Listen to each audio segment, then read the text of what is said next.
మహావిశాఖ నగరపాలక సంస్థ కమిషనర్గా సాయికాంత వర్మ పనిచేసిన కాలంలో తీసుకున్న నిర్ణయాలు, వ్యవహారాలపై కూటమి ప్రభుత్వం సమగ్ర విచారణ జరపాలని జనసేన కార్పొరేటర్ పీతల మూర్తి యాదవ్ డిమాండ్ చేశారు.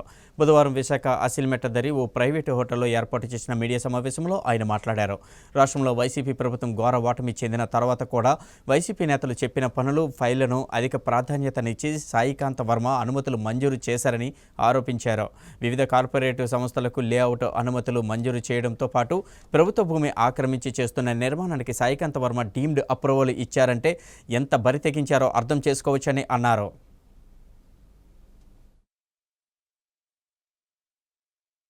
ముఖ్యంగా విశాఖ మహానగరపాలక సంస్థని అండగా పెట్టుకొని పట్టణ ప్రణాళిక విభాగానికి సంబంధించి జీవీఎంసీ పరిధిలోకి వచ్చేటువంటి బహుళ అంతస్తుల నిర్మాణాలు అయితేనేమి, హై రైజ్ అపార్ట్మెంట్స్ పేరుతో నిర్మాణ అనుమతులకు సంబంధించి వైసీపీ నేతలకి అడ్డగోలుగా జీవీఎంసీ అధికారులు దాసోహం అయిపోయి నియమ నిబంధనలు పక్కన పెట్టి జీవీఎంసీ కమిషనర్లు నిర్మాణ అనుమతులు కనీసం షార్ట్ ఫాల్స్ కూడా చూడకుండా, ఆ షార్ట్ ఫాల్స్ కూడా ఫుల్ఫిల్ చేయకుండా, సంబంధిత ధృవీకరణ పత్రాలు ఏవి కూడా సమర్పించకుండా ఏవైతే నిర్మాణ అనుమతులు గత కమిషనర్లు ఇచ్చారో పదే పదే కౌన్సిల్ ఏర్పాటు నాటి నుంచి కూడా Janasena, Telugu Desam, BJP, CPI, CPM party కార్పొరేటర్లు అందరూ కూడా ప్రశ్నించడం జరిగింది. దాంట్లో భాగంగానే ఈ రోజు బదిలీ అయిపోయినటువంటి GVMC commissioner CM Saikanth Varma commissioner గా ఉంటూ చాలా బిల్డింగ్లకి షార్ట్ ఫాల్ లో ఉంటుండగా కింద స్థాయి అధికారులు, టౌన్ ప్లానింగ్ అధికారులు డబ్ల్యూపీఆర్ఎస్ దగ్గర నుంచి టీపీఎస్, టీపీఓ,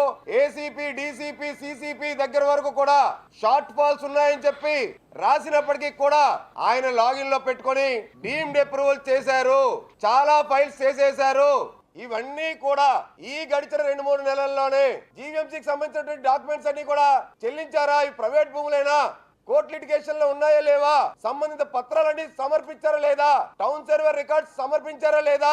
ఇవన్నీ కూడా పూర్తి స్థాయిలో చూడకుండా లొసుగులు ఉన్నటువంటి ఈ యొక్క మొత్తం నిర్మాణాలు ఏవైతే ఉన్నాయో ఒక ఆర్థిక విధ్వంసకారులతోని కుమ్మక్కయ్యి ఈ కమిషనర్ సాయికాంత్ వర్మ అడ్డగోలుగా ఈ ప్లాన్లు అప్రూవ్ చేసిన మాట వాస్తవం కాదండి. జీవీఎంసీ పరిధిలో అక్రమ నిర్మాణాలకి కొమ్ము కాసినటువంటి వైసీపీ నేతలకి అంటగాగినటువంటి ఈ యొక్క అధికారుల పైన పూర్తి స్థాయిలో చర్యలు చేపట్టాలి.